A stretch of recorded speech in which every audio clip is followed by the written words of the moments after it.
Hello दोस्तों, welcome to the channel professor Shyam.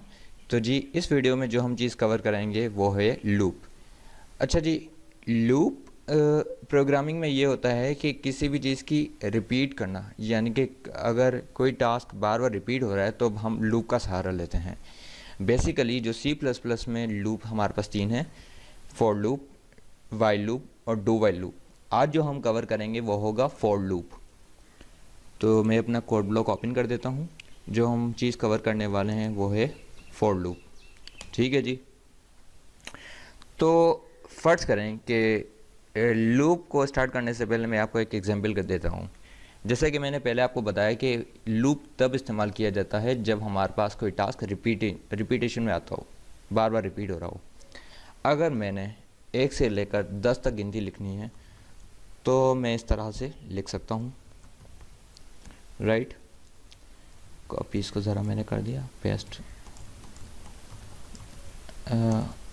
इस तरह से। ज़रा इसकी इंडेंटेशन सही कर देते हैं।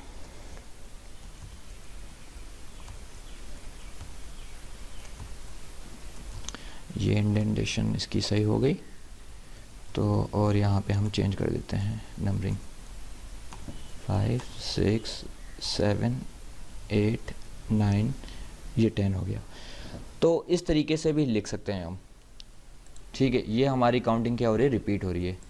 मगर इसमें मसला ये है कि अगर यही काउंटिंग 1 से लेकर 100 तक चली जाए, 1 से लेकर 1 लाख तक चली जाए, तो फिर तो ये टास्क यानी कि बहुत लंबा चौड़ा हो जाएगा और टाइम कंज्यूमिंग भी होगा।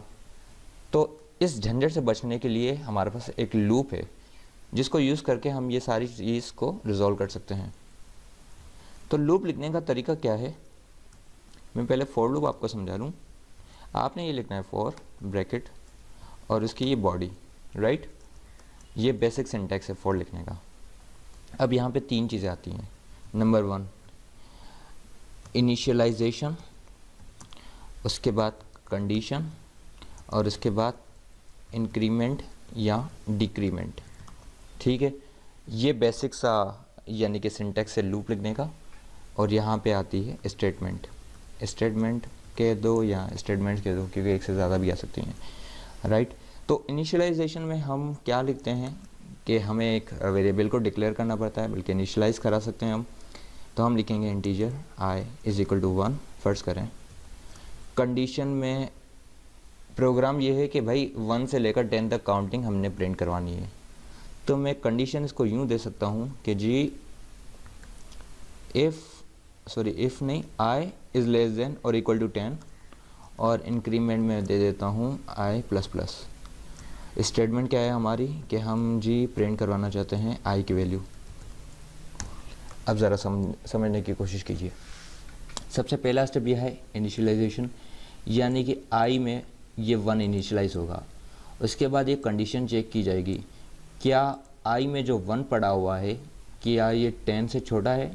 अगर छोटा होगा यानी कि कंडीशन ट्रू होगी तो ये लूप की बॉडी के अंदर आएगा। अगर कंडीशन फॉल्स होगी तो ये लूप की बॉडी में बिल्कुल नहीं आएगा। अब हम देख रहे हैं कि 1 is less than 10, so that's why ये लूप के अंदर एंटर होगा, राइट। और ये हमारी चीज़ प्रिंट हो जाएगी जो 1 में, जो कि i की वैल्यू है। i में क्या पड़ा हुआ है 1। इस स्टेप के बाद ये चीज़ यानी कि लूप आएगा यहाँ पे। फिर i में प्लस प्लस का मतलब कि जो i में वैल्यू पड़ी है उसमें एक और 1 ऐड हो जाएगा। अब i में पड़ा हुआ है 1, तो 1 + 1 2 हो जाएगा। अब देखिए कि i में 2 हो चुका है। दोबारा ये कंडीशन चेक होगी, क्या 2 10 से छोटा होता है या बराबर होता है। सिंस के 2 is less than 10, so that's why क्या होगा, ये दोबारा लूप की बॉडी में आएगा, राइट। उसके बाद ये दोबारा यहाँ पे पहुँचेगा। अब क्या पड़ा हुआ है i में 2, और 2 में प्लस प्लस 1, यानी कि 2 में एक और 1 ऐड किया जाएगा तो ये 3 हो जाएगा। अब i में वैल्यू है 3 और ये यहाँ पे सिंस 3 इज़ लेस देन 10, तो ये दोबारा लूप की बॉडी में एंटर होगा।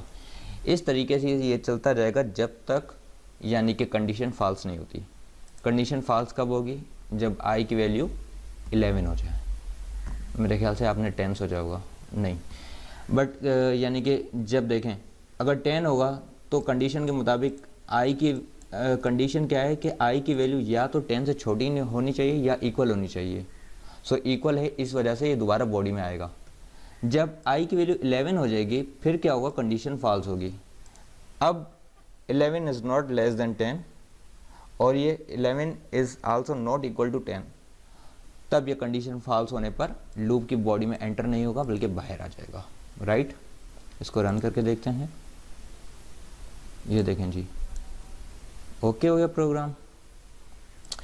इसी तरीके से हम यूं भी चीज़ प्रिंट कर सकते हैं। फ़र्ज़ करें आई में जो भी वैल्यू पड़ी हुई है मैं इसको मल्टीप्लाई बाय 3 कर देता हूँ। अब देखें क्या होता है, ये 3 का टेबल प्रिंट हो गया। क्योंकि आई में 1 पड़ा हुआ है फर्स्ट टाइम, तो 1 3 ज़ा 3 हो जाएगा। उसके बाद आई में इंक्रीमेंट होकर 2 हो जाता है, तो 2 3 ज़ा 6। इस तरीके से ये लूप चलता रहेगा और ये टेबल प्रिंट होता जाएगा। इसको मज़ीद खूबसूरत बनाने के लिए आप इसको यूँ भी कर सकते हैं। तो जी मैं इसको अगर यूँ लिखूँ 3 और ठीक है, यहाँ पे मैं दे देता हूँ x, यहाँ i और फिर ये, हाँ ठीक है। अब क्या होगा कि आप देख सकते हैं कि 3 का टेबल वैसे, अच्छा एक चीज़ मिसिंग है, हमने यहाँ पे इक्वलिटी की निशानी भी लगानी है। तो ये 3 का टेबल प्रिंट हो चुका है, राइट, जो कि आप स्कूल डेज में देखते रहे हैं। अगर फ़र्ज़ करें कि आप चाहते हैं कि यूज़र एंटर करे कोई भी वैल्यू, उसका टेबल प्रिंट हो जाए, बड़ी सीधी सी बात है। आपने लिखना है इंटीजर वैल्यू और यूज़र से सी इन करा देना है वैल्यू। जहाँ जहाँ पे मैनुअली हमने 3 लिखा है वहाँ वैल्यू लिख लीजिए, हो गया आपका काम। राइट, अब देखें जी, फ़र्ज़ करें कि यूज़र ने एंटर किया 5, तो ये 5 का टेबल प्रिंट हो गया। यूज़र ने एंटर किया 10, ये 10 का टेबल प्रिंट हो गया। ओके जी, सो इस तरीके से ये फॉर लूप काम करता है। आई होप कि आपको ये सारी चीज़ क्लियर हुई होगी। अच्छा, जिस तरह मैंने यहाँ पे बताया था कि इंक्रीमेंट और डिक्रीमेंट भी आ सकता है, तो इसको हम यूँ भी कर सकते हैं। फ़र्ज़ करें कि आई में हमने इनिशलाइज़ करा दिया 10 और मैंने ये कह दिया कि जब तक, यानी कि आई की वैल्यू बड़ी है 1 से या फिर इक्वल है, और इसको मैं एक करा देता हूँ, डिक्रीज़ कर देता हूँ। अब होगा क्या कि आई में 10 पड़ा हुआ है, सिंस 10 इज़ ग्रेटर देन 1, तो ये लूप की बॉडी में आएगा और ये चीज़ प्रिंट हो जाएगी। उसके बाद 10 में से एक माइनस हो जाएगा। अब क्या होगा, नो, यानी कि 9। अब आई में 9 आ जाएगा, 9 इज़ आल्सो ग्रेटर देन 1, तो ये दोबारा लूप की बॉडी में आएगा। फिर ये क्या होगा, 9 में से एक और माइनस होगा, अब हो जाएगा 8, 8 इज़ आल्सो ग्रेटर देन 1, तो फिर दोबारा लूप की बॉडी में आएगा। इस तरह ये चलता रहेगा जब तक कंडीशन फॉल्स नहीं हो जाती। तो जी मैंने लिखा फ़र्ज़ करें 3, तो ये उल्टा टेबल प्रिंट हो गया। ओके जी, आई होप ये आपको सारी वीडियो क्लियर हुई होगी। If you have still any query, do ask me in the comment section. Please like the video and also subscribe my channel. Thank you so much.